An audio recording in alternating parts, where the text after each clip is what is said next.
ঢাকা জেলার বিভিন্ন এলাকায় পৃথক অভিযান চালিয়ে 1050 পিস ইয়াবাসহ 6 জন পেশাদার মাদক ব্যবসায়ীকে গ্রেপ্তার করেছে ডিবি উত্তর পুলিশ।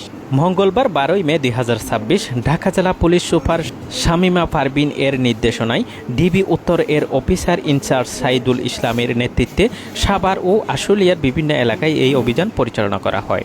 অভিযানে সাভারের সিএনবি, রেডিও কলোনি ও জাদুরসর এবং আশুলিয়ার বাদাইল ও নিশ্চিন্তপুর এলাকায় থেকে 6 জনকে গ্রেপ্তার করা হয়।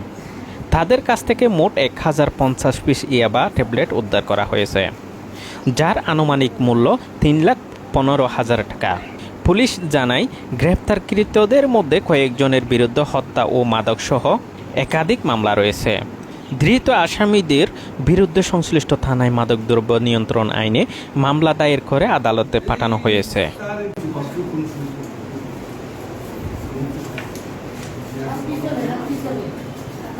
পিছনে